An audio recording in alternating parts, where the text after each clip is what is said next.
Good evening students. तुम्हा सर्वांचं आजच्या लेक्चरमध्ये अगदी मनपूर्वक स्वागत.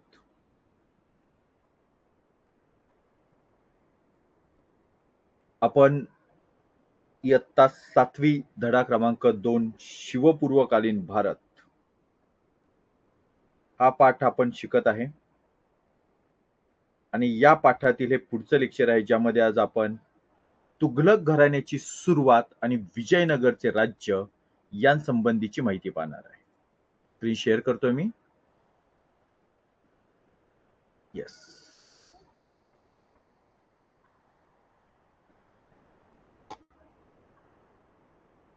विद्यार्थी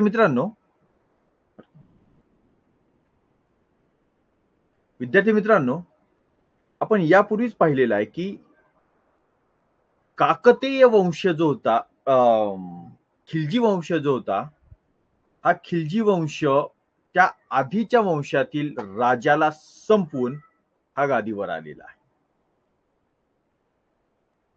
जलाउद्दीन खिलजी याने कैकुबादला ठार मारलं आणि ती गादी बळकावली आणि खिलजी वंशाची स्थापना केली. त्यानंतर 1290 ते 1296 असा 6 वर्षांचा त्याचा कालावधी होता. 6 ते 7 वर्ष. त्यानंतर त्याचा पुतण्या म्हणजे आणि त्याचा जावई अल्लाउद्दीन खिलजी गादीवर आला. 1296 ते 1216 असा 20 वर्षांचा त्याचा कालावधी होता, की आपण यापूर्वी पाहिलेला आहे. याच्या मृत्यूनंतर पुढे एक अस्थिरता राज्यामध्ये राहिलेली आहे खिलजी वंशामध्ये, आणि त्यातच पुढची 4 वर्षे गेली, 1316 ते 1320.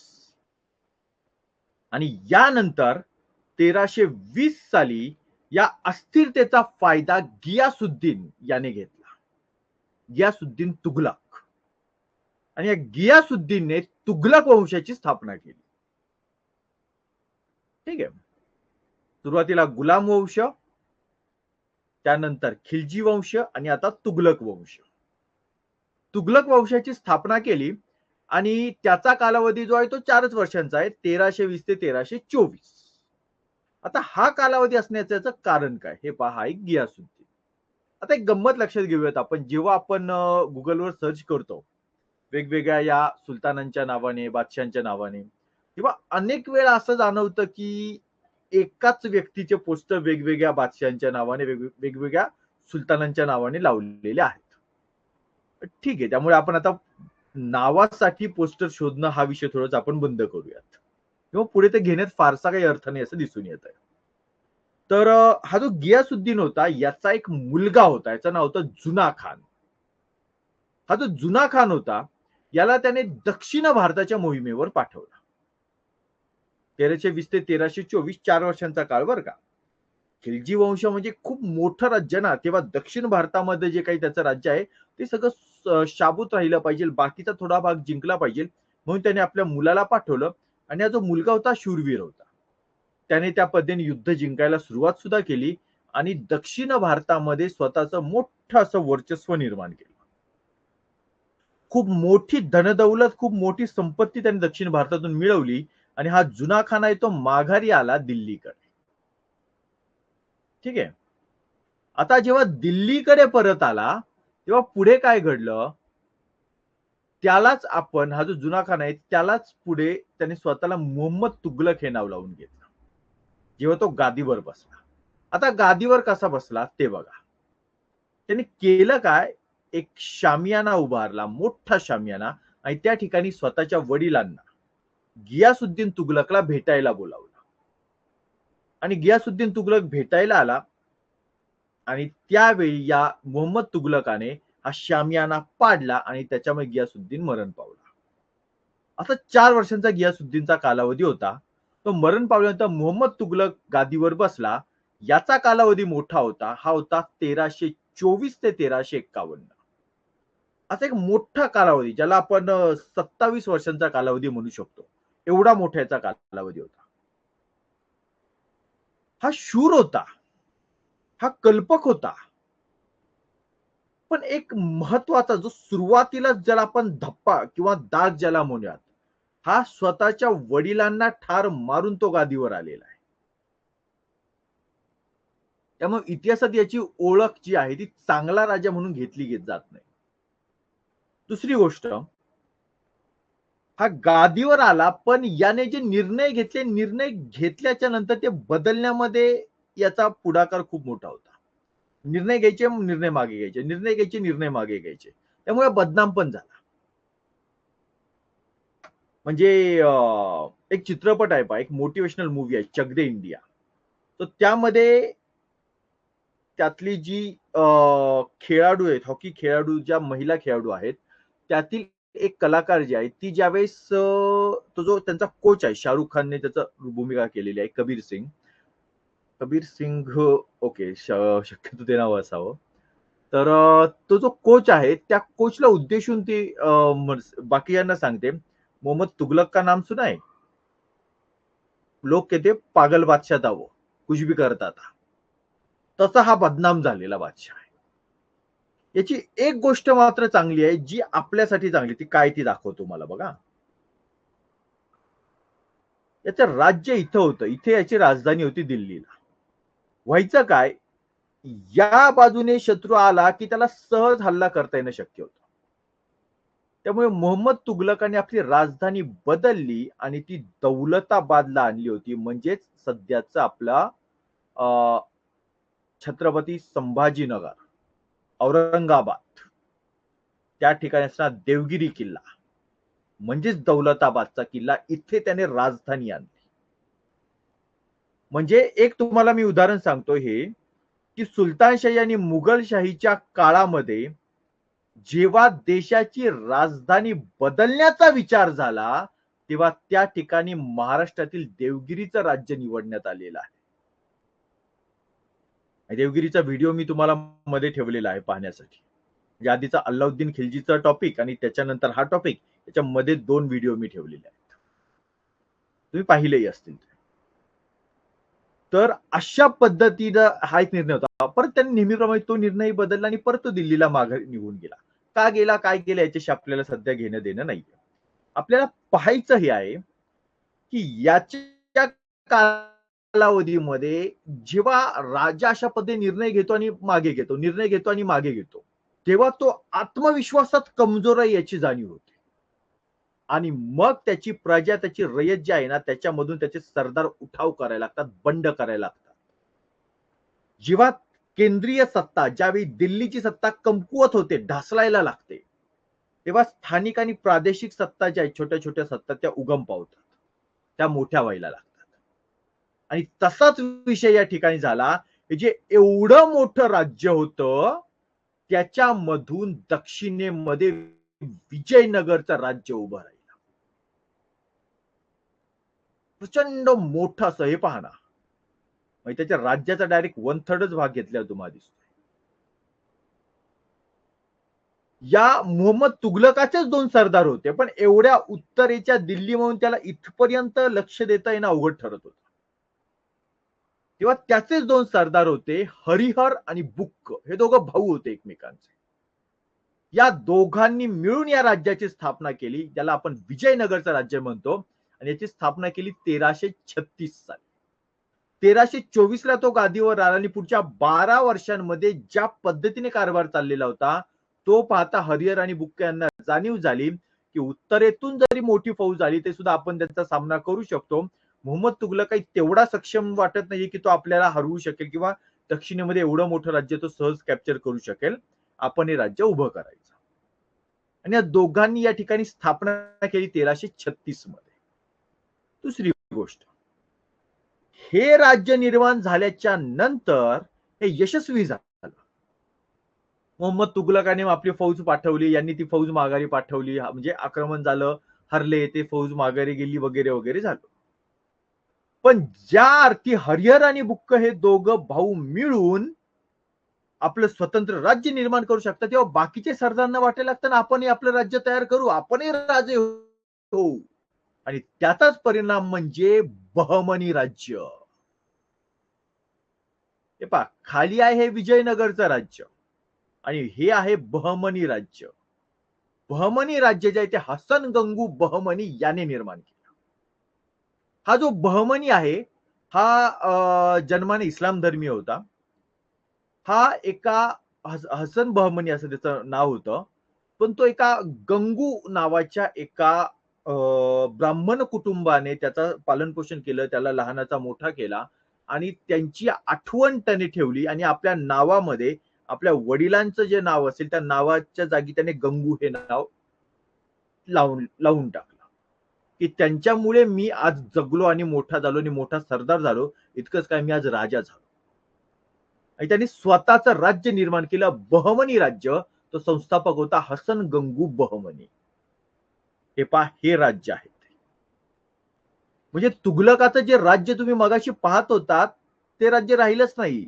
1336 ला विजयनगर, 1347 ला पुढच्या 11 वर्षांच्या नंतर बहमनी. 24 ला तो गादीवर बसला, 12 वर्षांनी विजयनगरचं राज्य आणि 11 वर्षांनंतर बहमनीचं राज्य. त्यामुळे त्या राज्याचे तुकडे पडले आणि त्यामुळे तुघलकांचं राज्य असं लहान होत गेलं. म्हणजे हा आता यांनी या मॅपच्या खाली ते लिहिलेलंच होतं की हा काही परफेक्ट मॅप नाहीये, पण इथे विजयनगरचं राज्य, बहमनी राज्य, काही राजपूत की ज्या राजपुतांनी त्याच्या विरोधामध्ये स्वतः स्वतंत्र असल्याचा एल्गार केला किंवा काही लोकांनी त्याचं म्हणणं मान्य केलं, असे राजपुतांचे निवासस्थान या ठिकाणी. आणि हे डायरेक्टली त्याच्या अंडर असणारे राज्य, ठीक आहे, अंडर असणारे त्याचा प्रदेश. सो अशा पद्धतीचं हे तुघलकाचं, मोहम्मद तुघलकाचं राज्य होतं, मोहम्मद बिन तुघलक.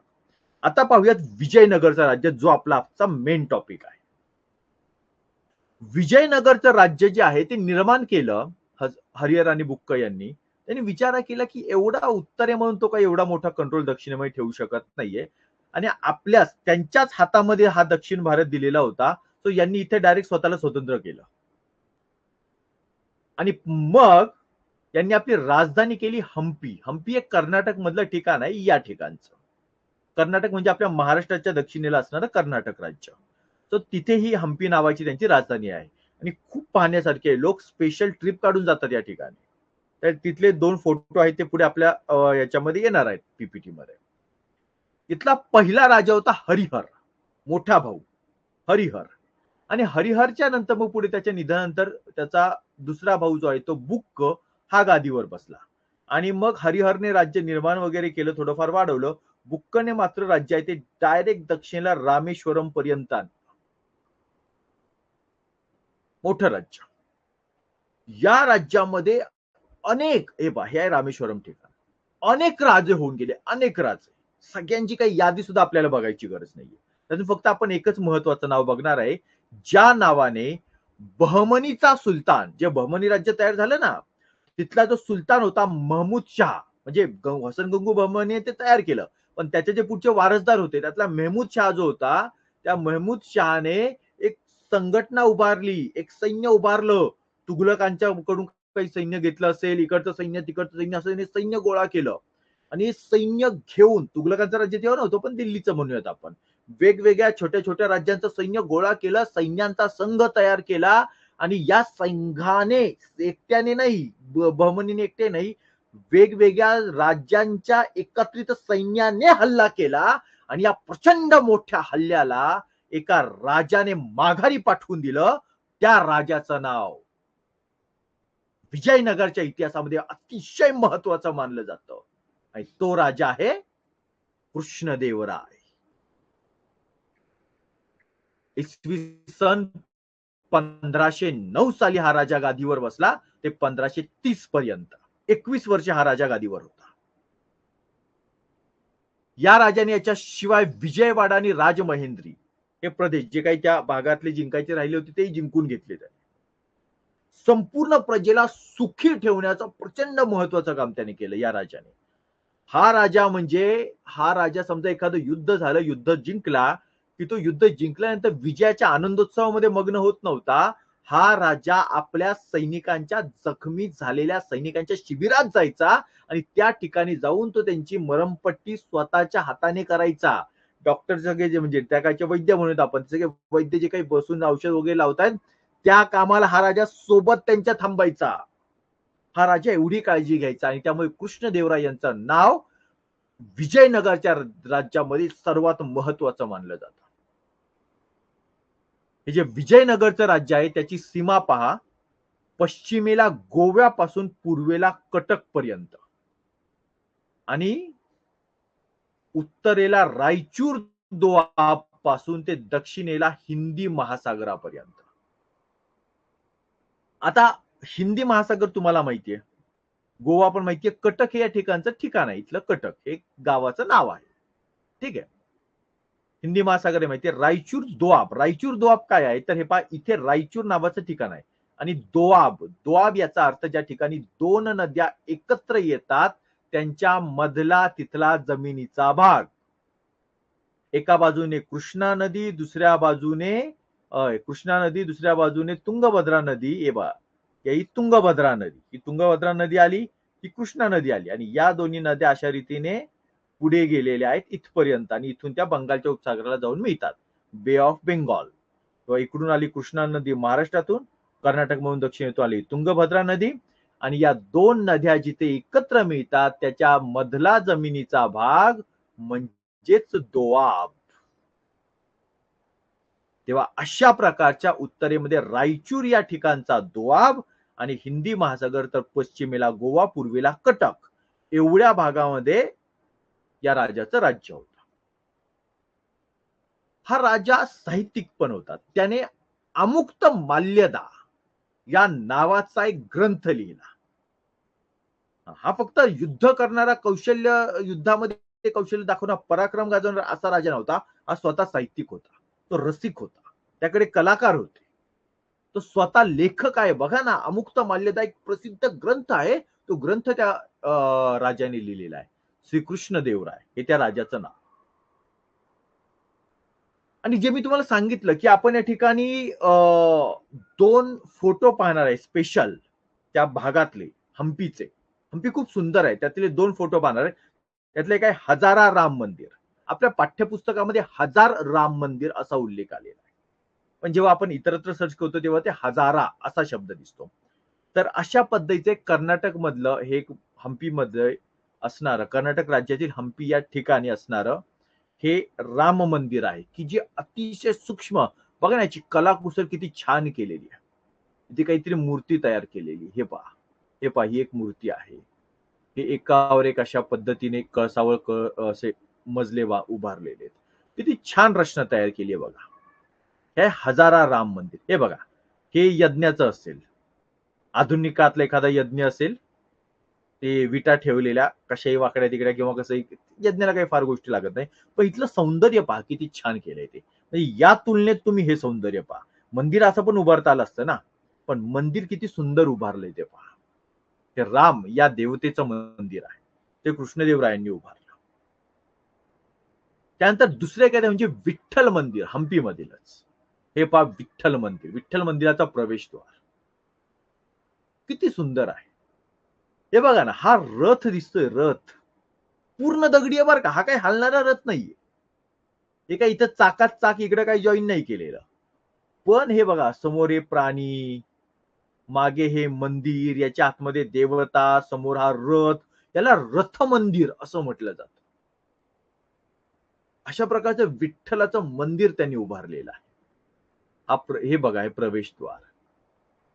इथे प्रवेशद्वार आहे. याच्यावरती इथं संपवता आलं असतं ना प्रवेशद्वार, एवढंच. हे बघा ना, वरची डिझाईन किती सुंदर उभारलेली आहे.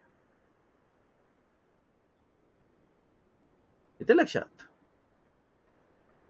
तर अशा पद्धतीने अतिशय जबरदस्त रीतीने हे काम जे आहे, स्थापत्याचं वगैरे काम आहे, लेखनाचं काम आहे, चित्रकलेचं काम आहे, चांगली कामं अशा प्रकारची विजयनगरच्या राजाने केली. आता पाहूयात आपण हे जे राज्य होते, राज्य कधीपर्यंत टिकलं.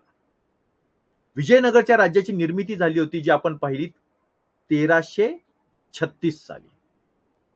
1324 ला तो गादीवर बसला तुघलक आणि 1336 साली हरिहर आणि बुक्क यांनी ते साम्राज्य जे आहे त्याच्यातून वेगळे झालेले आहेत. आणि त्यानंतर इथे कर्नाटकमध्ये तालिकोट किंवा तालिकोटा या नावाचं एक ठिकाण आहे. इथे 1565 मध्ये, म्हणजे बघा 1336, 1436, 1536, तिथून पुढे 1560, म्हणजे जवळपास आपण म्हणूया 230 वर्षांचा कालावधी. जवळजवळ 230 वर्षे राज्य अस्तित्वात होतं. आणि 1565 मध्ये काय घटना घडली ते पहा. इथला त्यावेळीचा राजा होता राजा रामराय आणि याच्या विरोधामध्ये कोण कोण आलेलं आहे? आदिलशाही, निजामशाही, कुतुबशाही आणि बरीदशाही अशा 4 बादशाह्यांचं सैन्य एकत्र आलं आणि त्यांनी हल्ला केलेला आहे. आठवतंय, असाच एक हल्ला मेहमूद शाह, बहमनीचा बादशाह मेहमूद शाह याने कृष्णदेवरायवर केलेला होता. वेगवेगळ्या बादशाह एकत्र आले. पण कृष्णदेवरायने त्याला तडा दिला होता. कृष्णदेवरायने त्याचा संघर्ष जो होता तो चांगल्या पद्धतीने करून विजय मिळवलेला होता. पण राजा रामरायला मात्र हा विजय मिळवता आला नाही. जेव्हा हे 4 सैन्य एकत्र आली तेव्हा त्याचा युद्ध जे होतं ते युद्धामध्ये त्याचा पराभव झाला आणि राजा रामरायचा पराभव झाल्यानंतर या चौघांनी मिळून हे संपूर्ण राज्य नष्ट करून टाकलं. विजयनगरच्या राज्य हे इतिहासातून नष्ट करून टाकलं. म्हणजे जसं पृथ्वीराज चौहान गेले, त्यांना गोरी पकडून घेऊन गेला, पण त्यांच्या काही नातेवाईकांनी रणथंबोरला येऊन परत त्या वंशाची स्थापना केली. परत पुढच्या पिढ्या चालू राहिल्या. तसं इथे नाही घडलेलं. इथे विजयनगर हे राज्यच संपलं या 230 वर्षांच्या नंतर. अशा पद्धतीचा हा जो महत्वाचा एक काळ होता हा इथे नष्ट झाला आणि भारताच्या इतिहासातील एक महत्वाचं शहर नष्ट झालं, महत्वाचं राज्य नष्ट झालं. याचा शोध सुद्धा फार जुना नाहीये. म्हणजे काही दशकांपूर्वी याचा शोध लागला आणि मग लक्षात आलं की या मध्ययुगीन काळामध्ये 800 वर्षांच्या काळामध्ये एक न्यायी राज्य म्हणून ज्याला पाहता येईल असं राज्य अस्तित्वात होतं. तर ह्या इथे विजयनगरचं राज्य जे 1565 मध्ये संपलं. तर अशा ठिकाणी आपला हा आजचा जो भाग आहे तो पूर्ण होत आहे. येस, इथपर्यंत काही कुणाला विचारायचं असेल, बोलायचं असेल तर यू कॅन. काही सांगायचं असेल तरी सुद्धा.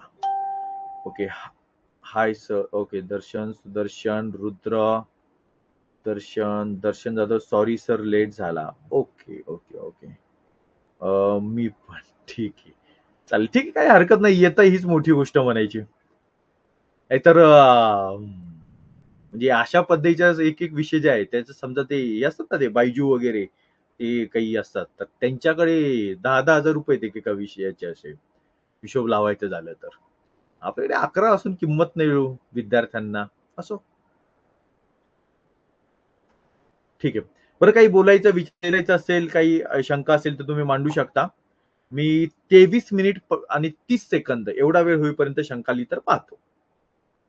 ठीक आहे. उद्या आपण तुघलक घराणे, लोधी घराणे आणि बहमनी राज्य याचा जो भाग आहे तो आपण पूर्ण करूया. ठीक आहे.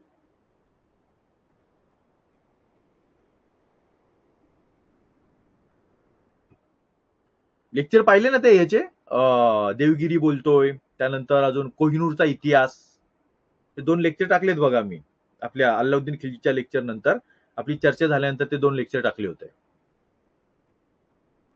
व्हेरी गुड सुदर्शन, छान छान, व्हेरी गुड दर्शन, शाबाश, व्हेरी गुड. ठीक आहे, ठीक आहे, चालेल. चलो, मला वाटतं काही कुणाची शंका वगैरे काही दिसत नाहीये, तो आता थांबायला हरकत नाही. तर एक एक पॉइंट होईल आपला, छोटे छोटे मुद्दे आले तरी हरकत नाही, कारण शेवटी म्हणजे ते तयारी पण करावी लागते ना. विनाकारण दुसऱ्या अर्धा पॉइंट घेण्यात काही अर्थ नाही. एक एक पॉइंट क्लिअर होणं आवश्यक आहे. पॉइंट मोठा असेल तर 2 लेक्चर होतील एकेका पॉइंटवर, नाहीतर होऊ शकतात छोटे छोटे लेक्चर. 20 मिनिट, 25 मिनिट, 30 मिनिट, साधारण 30 मिनिटांच्या आसपास लेक्चर असावं. चलो, बाय बाय.